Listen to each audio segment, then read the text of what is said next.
Welcome back to this episode. In our last one, we left off with the election of Lincoln and the South beginning to secede from the Union as they feared their way of life was in jeopardy. Well, as we start this Civil War, for Lincoln, the reason for fighting it was to preserve the Union.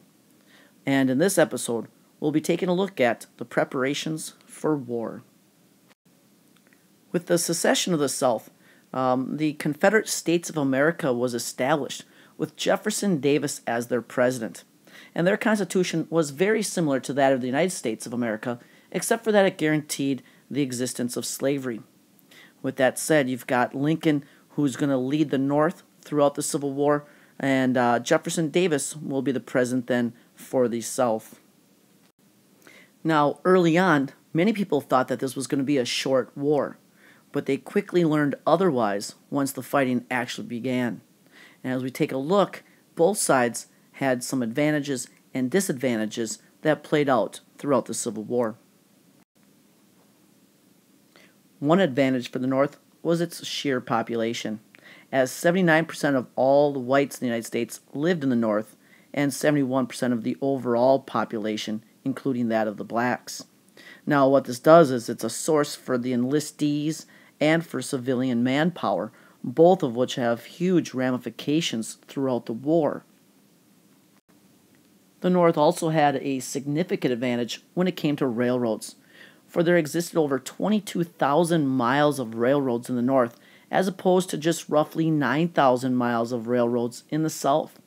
The North also had more extensive highway systems, or basically roads, canals, all of which help transport not just its population and soldiers, but also its manufactured goods over great distances. For there existed over 110,000 factories in the North versus only roughly 18,000 for the South. And the North also accounted for 94% of the iron production, 92% of the manufactured goods, and 82% of the banking capital. So they were much better equipped and supplied than the South when it came to fighting this war. And then one you might be a little surprised is that the North had 2/3 of the nation's farmland. Now you think that the South, with its agricultural-based economy and its slavery and its agrarian roots, but they kind of focused on the staple crops, especially cotton. And in fact, many of the southern plantations refused to switch and grow food products to try to help support the army. And so that's going to hurt them in the long run. So the North will have more food to better feed its soldiers. Then if we turn our attention to the water, we'll see that the North has an advantage there as well, as they'll have a vastly superior navy, one that will allow them to basically cut off trade with the rest of the world and kind of safeguard the southern and eastern seaboard of the Confederate States of America, shutting down their harbors and their seaboard towns, and this will keep them from being able to trade and bring in goods to help them in their war effort. And lastly, another benefit is governmental leadership. Since their government had been established well before, as opposed to the South, who were kind of creating theirs on the fly, the systems were already up and running, and Lincoln provided great leadership politically and even militarily, as he kind of became very active and used the telegraph to send messages to his generals and kind of dispatch his wishes and wants and stuff to see how the war would play out, and at the same time stay informed of what was going on the battlefields. But because the government had been established and was running, we didn't have to create anything new in the North, unlike the South. So to try to sum up some of the advantages in this chart, you can see that if you're a betting person, you might bet on a Union victory, and you might even think it'd be a quick and easy victory, but it wasn't, because the Confederacy had some advantages as well. For one, they were fighting a defensive war. That means they didn't have to stretch their supply lines, go on the offensive, invade up into the North, they could kind of hunker down and fight to defend their way of life, something they truly believed in, something they thought was threatened.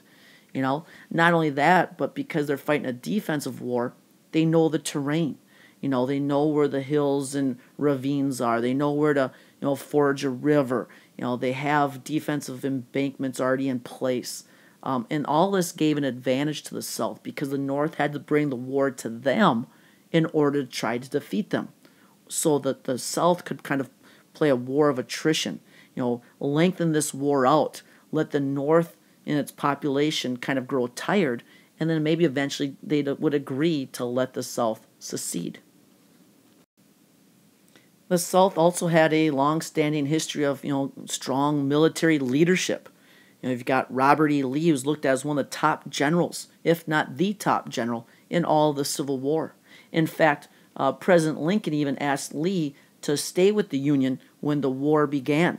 But Lee didn't want to turn his back on the home state of Virginia, and so he denied that request. You've also got General Pierre Beauregard, who will capture Fort Sumter. You've got Major General Jeb Stuart, who's kind of the eyes and ears of Robert E. Lee as he leads the cavalry. He's on the right side of the screen there. And that kind of center bottom one is General Stonewall Jackson, who will kind of be Lee's right-hand man.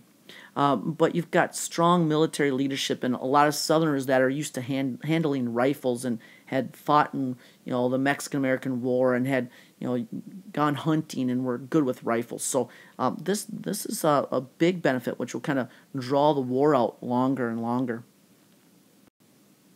But not to be overlooked is King Cotton.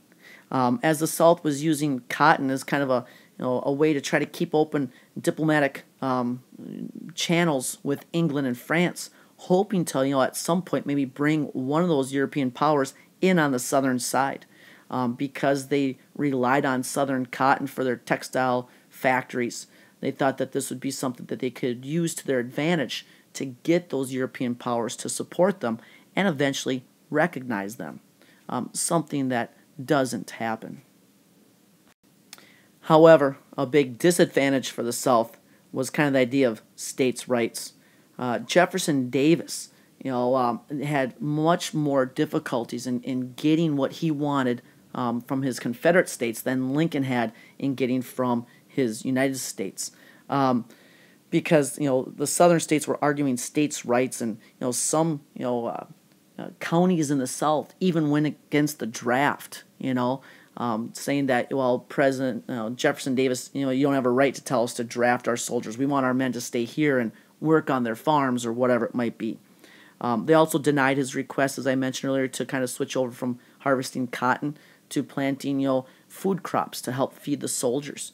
And so this belief of kind of decentralized government and states' rights kind of took its toll on Jefferson Davis and the South.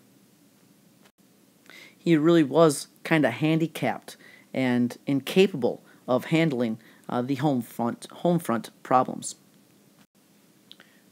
So now that we've seen the advantages of both sides, what were their plans?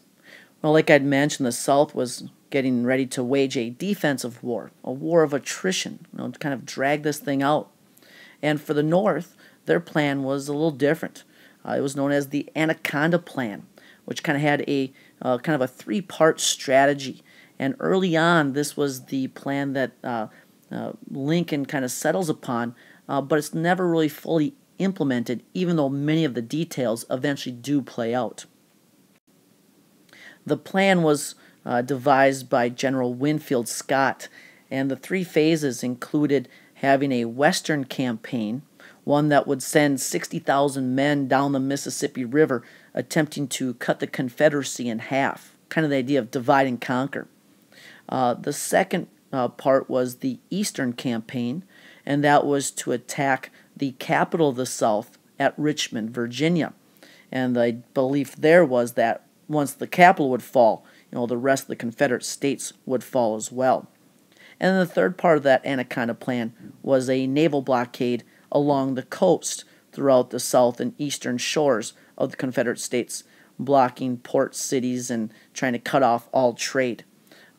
Now, it never really was fully implemented, as it was kind of seen as being too passive, but eventually it's kind of revisited in 1864 when Ulysses S. Grant kind of implements his two-front war.